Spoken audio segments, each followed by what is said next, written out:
created here. It's like NerdVana.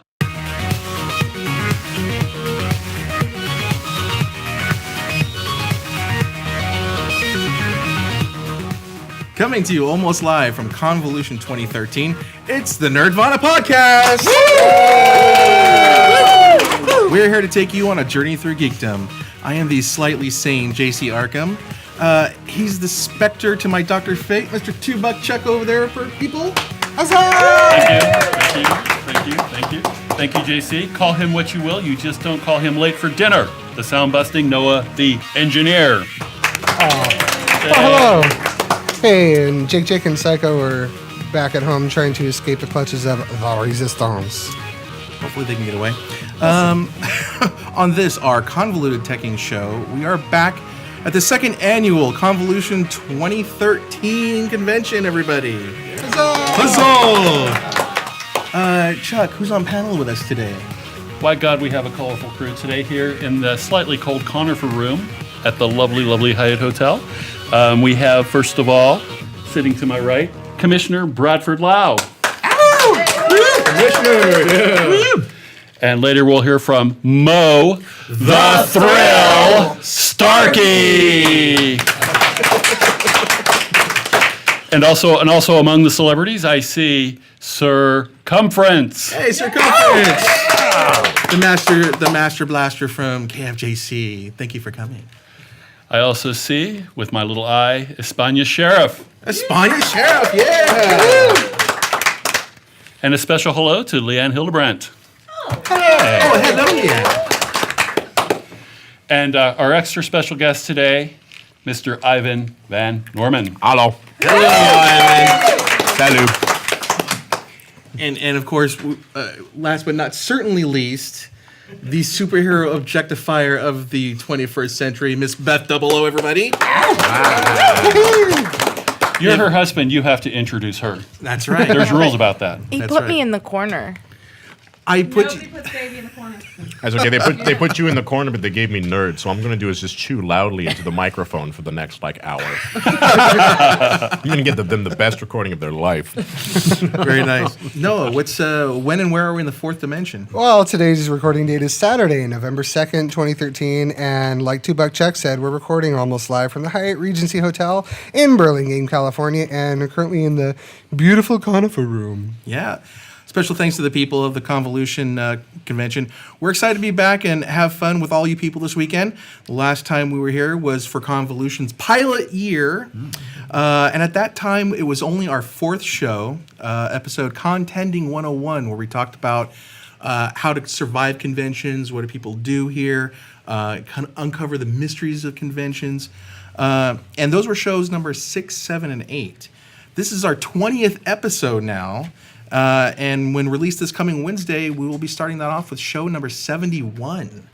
Yeah. So yeah, it's been exciting. Of course, a couple months ago we did celebrate our 1 year anniversary show back in August, and we're just excited to keep trucking along and having fun with everybody. I don't know if anybody heard our last show was our show on H.P. Lovecraft.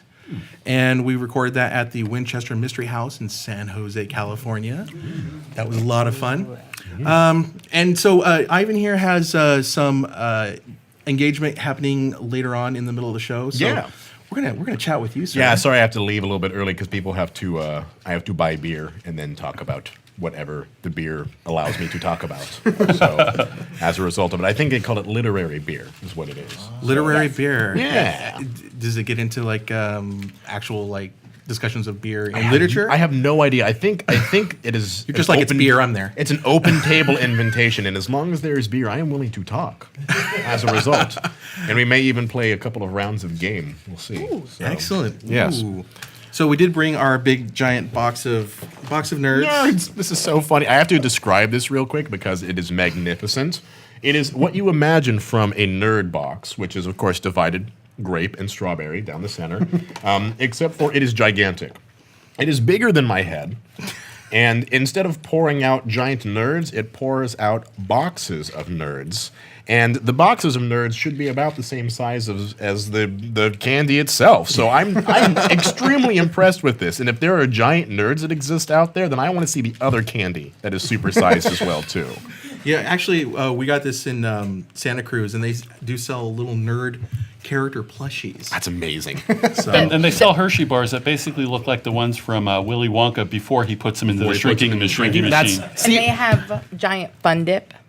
Giant Oh my fun God. dip. I need to go downstairs and talk to the diabetes people that are also in this building right now and let them know what kind of chicanery is going on in these damn stores. Yeah, for the people playing the home game, we are sharing the Hyatt Regency Hotel right now with people who do diabetes research. So we should just walk around with our giant nerd box and be There like, are- "You guys want some nerds?" Wait, Oh, there's- And we What know I who they have? are because they're the people walking Wait. around the building wondering if they should call their psychiatric colleagues, to come I and have see what the hell's giant- going on with us. So. Giant hot tamales, sweet tarts. yeah, the sweet tarts are like this big. Mike and Ike, giant Laffy Taffy. The Nerds Rice Krispie treats, who? Okay, so first, gummy bears, Fun Dip. The first question I have is who decided to make giant candy? And- Somebody who wanted to feel really tiny. Yeah, and then I guess the second question is who are they so that I can like send them something nice for doing it? The name of the store is It's Sugar. So this is obviously the subsidiary of whatever big pharma company makes insulin, another diabetes medications. Actually, right? I believe that the parent company is the Wonka factory. So, and they got a whole bunch of products. It's of all course. Wonka It's products. all Wonka products. That makes yeah, I think sense. so. That does make sense. Yeah. Well, only Wonka would be like, okay, here's silly candy, and here's want- who silly wants candy some? to the max. Who wants some nerds? You got all right. Let's see if I can get back there. Free the Oompa Oh, there we go. Awesome. Free Oompa Loompas. Free the Oompa Loompas. I imagine there eventually would be maybe a union strike That's with them and Santa Claus elves. Right. So These I grapes would are like really to see that sour. organization sitting out front of the Wonka factory. It's kind of like back when the AFL and the CIO got together, right? It's got that same kind of impact and power to it. How are you enjoying the con so far? Oh, is that for Yes, you? that is Oh, for okay. you. Yeah, I'm having a blast.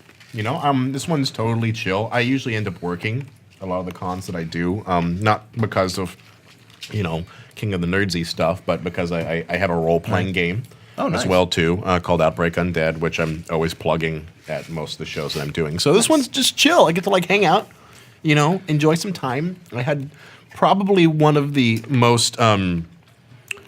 I had a wonderful experience earlier talking to Richard Pinay about sci-fi books, and now I can officially check that off as one of the things I've wanted to do in my life. And I could not be happier because I've been reading. I mean, as you know, there are special guests here Yes. at Convolution as well. And I've been reading ElfQuest since I was 10 years old. So I had my little fan moment as well too, just hanging out. But we were just shooting the shit. We weren't even hoity-toitying it, just hanging out. Well, that's one of You the great approached things. me. And if you attend more conventions in the sci-fi in the Bay Area, I think you'll find that kind of attitude prevalent with a lot of the conventions around here. True. We're all just pretty relaxed. I'm used to doing gaming conventions, not sci-fi fantasy. Well, you know, at this particular. very hotel in May, they have what's called Kubla Khan. Kubla Khan, I'm familiar. Yeah, and so one of the two knuckleheads, Special K, she comes here every year and she attends that. Kubla so- Khan's great. Yeah. My good friend Patrick Capera, who works at Crafty Games, they made like the Mistborn RPG and Spycraft and Sweet. a couple other titles. He always hits Kubla Khan up, and he has nothing but good things to say about it. So Awesome. Yeah. Growing up, did you find yourself more involved with reading or gaming? It's weird. I grew up in the wonderful city of Eugene, Oregon, which has about people who are familiar. It's an awesome little college town. I like to describe it as it's just big enough to get in trouble and just small enough that it doesn't matter. It's a fun town. Yeah. And so it basically is the biggest thing around it is the University of Oregon. I also call it the last great refuge of the great American hippie.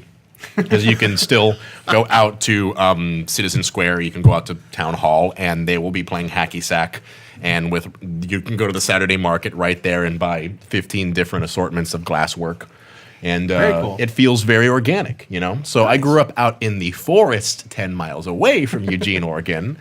And so I was kind of isolated, but I grew up in a fantasy household. So, you know. Oh, really? So parents were really into it and all? Yeah, and my mother had like pictures of, she had like framed Boris Vallejo prints and Frank nice. Frazetta. I grew up reading heavy metal magazines and who didn't? Vampirella. Yeah, and, really, that's awesome. And then she had like, I think probably still the most extensive collection of Conan that I have seen to this day, you know. And so, yeah, I obviously grew up reading fantasy stuff adamantly, but I didn't really get into gaming until college. So. Oh, yeah. Wow. We were just talking about this recently, Chuck, that Conan series is kind of restarting, wasn't it? I didn't see the new one. How was it? Well, do you mean in terms of books or? Yeah, weren't they supposed to be relaunching? Well, what they did was original there's series. Well, no. What happened is recently I attended Worldcon in San Antonio recently, and of course, Texas is Howard State. Yeah. Robert E. Howard State. And so what happened is a group of scholars have gotten together and they've decided that L. Sprague de Camp had worked some not very good things on Howard's works. Fair enough. And rewrote them and had sort of a broader vision. And, Oh, cool. And so they did a lot of scholarship to try to bring it back to the pure Howard. Interesting. And so the Del Rey line that you see now, the sort of the trade editions that are out, the big thick books. these are about as close to what Howard intended as you can That's get. beautiful now. because I have a couple of those Yeah. really giant collections, and and I was surprised.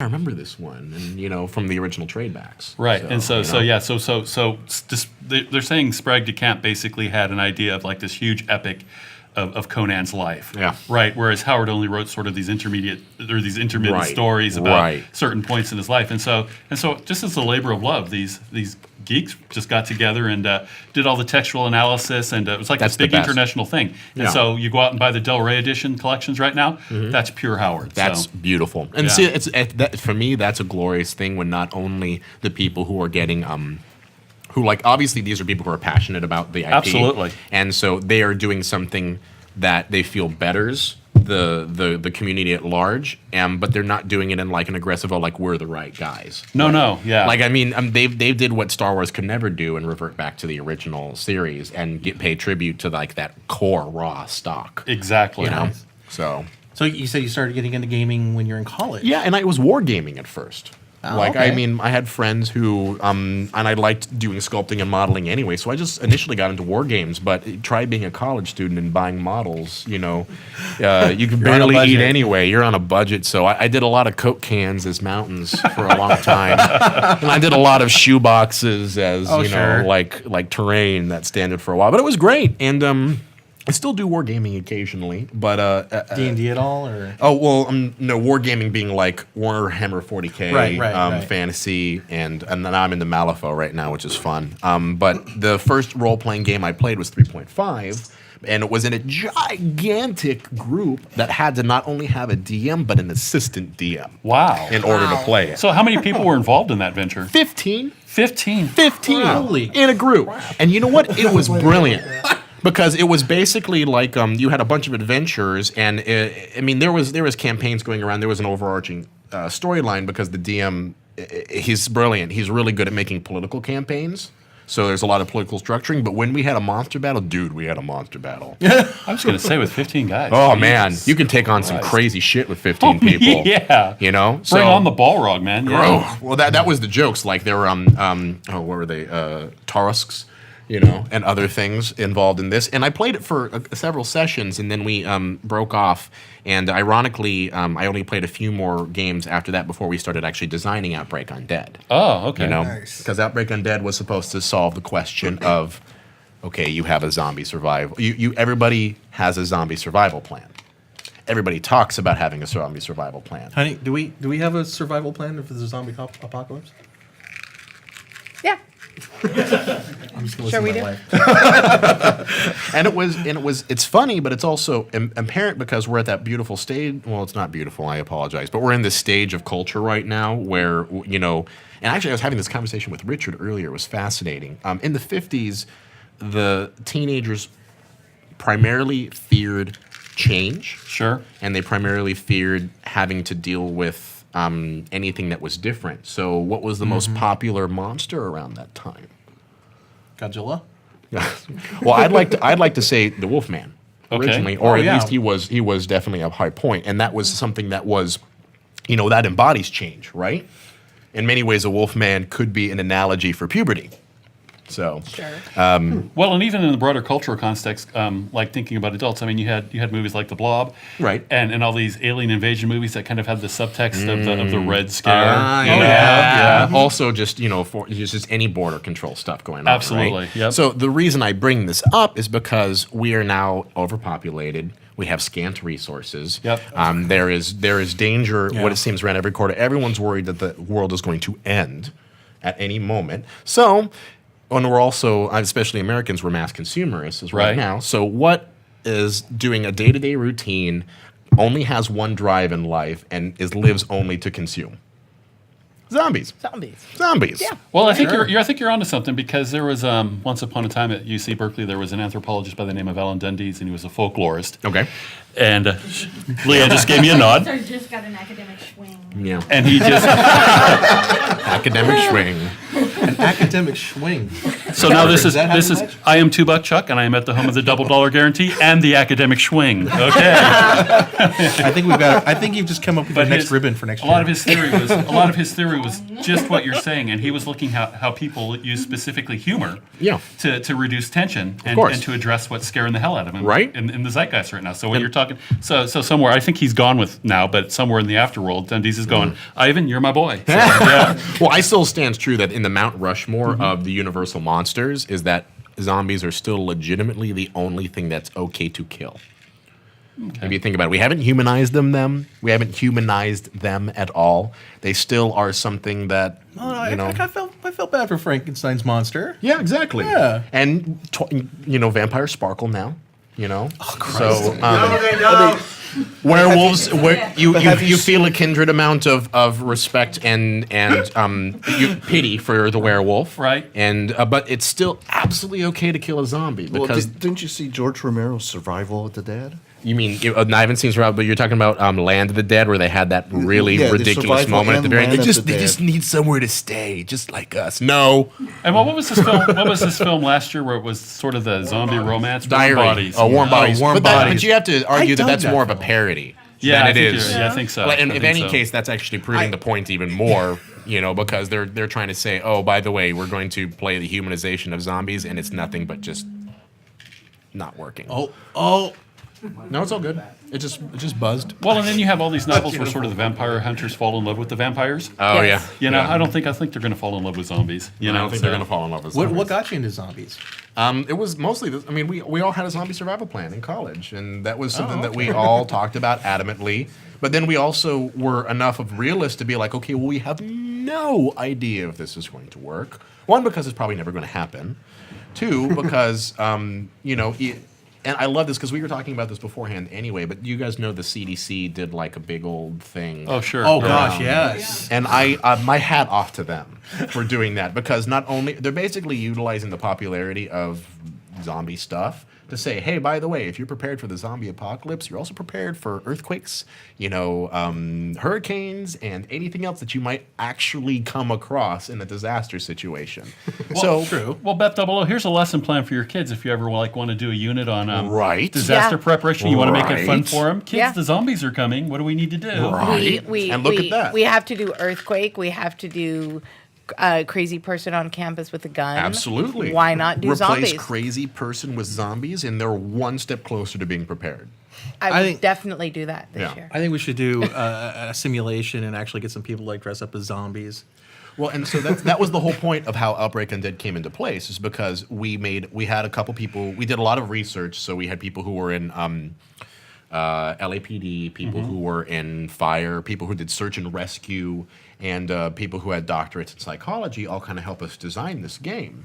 And one of the elements that we brought into it is there's a 40-question personality test that you can take on our website, and once it's done, it'll pop out your core stats if you were to play yourself as a character. Right? Oh. So literally testing your zombie survival plan, because you can be yourself in your hometown with your friends, and you can pan it out and see what happens. Bitchin'. Wow. Okay. Wow. So what you're saying about like, okay, well, let's run a simulation? Absolutely. You can absolutely do that. In fact, the game we just ran before I came over here, it was a completely random scenario. I rolled for the Outbreak level. They all played themselves as characters.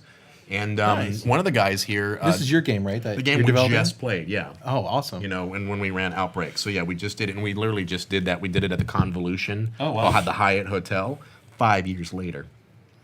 So after the initial Outbreak had been done, they had established some type of base, but they ran out of food, and that's where the campaign started. That's awesome. What happens when you've been secured in your stronghold for 5 years, but now you're out of food? What are you going to do? Yeah. You know, Yeah, well, depends how much ammo do you have. And 8 bullets and 3 handguns. you're screwed. Yeah, and a lot of melee weapons. So they managed to make it work. In fact, to the point of they got lucky because one of the guys who was playing does SCA work, and he actually like trains students in how to do like fake tactics. Right. So he played. And there is rules for formations in the game. So he played the formation game really hard Right. and made his team into like a well-oiled machine to go out there and deal with each encounter appropriately. Now someone still got bit, you know? But I'll happen. tell you, they did really well. Better than I expected. Growing up, my first huge zombie experience, of course, was Night of the Living Dead, the original. Which scared the hell out of me when I was a little kid. Yeah. And since then, we've had a few other zombie movies that came along, and they've all kind of started with the original Romero kind of vision, which was Right. slow moving, eating brains or body or what have you. And it seems like only in like maybe the last, I don't know, maybe 10, 15 years that paradigm is kind of shifting, and they're Right. getting with, they have like, was it Day of the Dead, where they were at the mall. That was the remake of Dawn of the Dead. Remake of Dawn of the Dead. Yeah, right. Zack And Snyder they're did. running at you. I mean, And they're running at They you. were running at you yes. because That they makes were them- fresh. They were Yeah. early. They hadn't broken down Oh, too sure, much okay. yet. Yeah. And to me, that makes them infinitely more terrifying. Well, and you've seen. I mean, this is a conversation that happens over and over again. But have you seen 28 Days Later? Yes. Anything like that? Very good. Yeah. And if there is any, and I keep this on record, but if there is actually any true outbreak that's ever going to occur, it will be something like that. Sure. Where it will be the people are alive. Right. They have no cognizant ability, no logical reasoning, no ability to do any type of empathy. Because for me, that's still one of the standard immutable laws of zombies. Oh yeah, they're basically running on the medulla. You know, I mean, right. So, but the immutable laws of zombies is that they can spread whatever contaminant they have. They come in a horde, and they cannot be empathized with. They cannot be. They don't have logic. Would you say that I Am Legend Absolutely. kind of follows that same I mentality, would but say- they're not labeled as zombies? No, as but, such, but Richard Matheson wrote that before Night of the Living Dead, if I remember right. Yes. Right? Yeah, he's kind of like 58, right? Much earlier. And in the original writing, what were they described as? Not vampiric though, right? No. They were more vampires. Yes. But Matheson didn't ever describe them as vampires, and he described them as just people who. Neville did. But Neville did he Neville? Neville. Oh, that's right, because he And didn't he had play a whole huge- vampire and lore. He had a That's huge right. crucifix, Which he found out never worked. He tattooed. He had it tattooed to him. Yeah. I mean, it's tattooed. Yeah. He found out that it did, crucifix did work, Mm-hmm. except on his friend, the one that would come out every night. and Because say, he was "Come out, Christian." Neville." Right. And he found it, well, because his friend was Jewish. Ah, And that's he did That's confront him. right. Jewish vampires. Angry. So the Jewish vampires feared the cross, but it was because of old cognizant reasoning. Old reasons. Yeah. I just got reminded of Love at First Historic Bite reasons. when Did we Richard just Benjamin go there? pulls out Oh my God. the Star of David and George Hamilton says, "I think you should leave Cindy alone and find yourself a nice Jewish girl." You know? Oh shit, it's the other one, isn't it? Greetings. For those who are late to the party, I'm Alex. The artificial linguistics intelligence experiment. What does that mean to you? Another job taken over by superior robotics. Alex, how did you get out of your construct? I'm introducing myself and letting everyone know to come back for part 2 of episode 20, Convoluted Teching, the video. Alright, well, just make sure you turn the lights off when you're done. Whatever. Look what you've created here. It's like NerdVana.